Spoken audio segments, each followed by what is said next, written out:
Yesu ashimwe. Dusangira aya majambo dusanga mu gitabo cy'Itanguriro igice cya 21 umurongo wa mbere haravuga ngo uhoraho agendera Sara nk'uko yavuze kandi amugirira nk'uko yamubariye. Imana ntibesha, niryo jambo shaka dusangire muri kano gatondo. Aburahamu Imana yaramugendeye, baba marayika hamwe bamugendera, iramubwira yuko umugore we Sara azosama inda akabyara umwana w'umuhungu.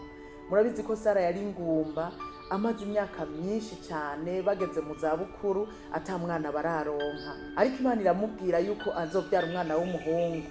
Ndibuka Sara byaranamutwengeje cyane, na Aburahamu bwiwe byaramutwengeje kuko bumva umengo ntibishoboka. Igihe gikwiye kigeze rero, igihe Imana yashinze, Imana irabagendera, Sara arasama inda arabyara umwana w'umuhungu, aramwita Isaka nk'uko Imana yari yababwiye.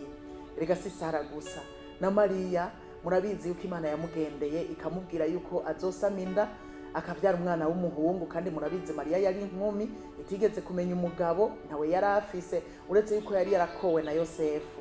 Hanyuma iby'Imana yavuze byarashitse, arabyara umwana w'umuhungu bamwita Yesu nk'uko Imana yari yababwiye. Si Mariya gusa, Elizabeth umugore wa Zekariya, Imana yari yagendeye Zekariya ari mu gikorwa cy'ubuherezi, iramubwira yuko azobyara umwana w'umuhungu azomwite Yohana. Nawe nyene igihe gikwiye kigeze, Imana yaramugendeye irakora ibyo yavuze, arabyara umwana w'umuhungu bamwita Yohana. Aba n'abantu ndiko ndadondagura kugira ngo wumve yuko iby'Imana ivuga ibishitsa. Naje ubwanje no kwivuga kuko hari iby'Imana yamvuze ko yashikije igihe gikwiye kigeze. Ese abo gusa, na Hana yari yaraririye Imana umwanya muremure ari ingumba, akeneye umwana w'umuhungu, aragenda atakambira Imana. Hanyuma Imana iramubwira icishije mu musavyi wayo Eli, aramubwira ngo genda ngo Imana izoguha ico wayisavye. Ana nawe yari yasavye umwana w'umuhungu, kandi igihe gikwiye kigeze Imana yaramugendeye, hanyuma arasama inda abyara umwana w'umuhungu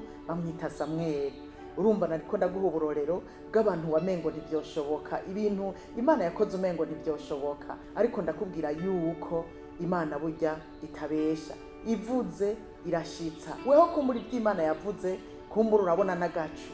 Nagira ndakubwire ngo iki Imana yakubwiye ukirorere wihanganye, ukirorere ufise ivyizigiro, ukirorere usenga, kizoshika. Imana yashikije kuri aba ndakubwiye, no kuvyawe izobishitsa. Ntugire ubwoba, ntutinye, ntuhave wihebura ngo uvuge ngo umwanya wabaye muremure. Rindira wihanganye kandi usenga Imana, ugume mu Mana.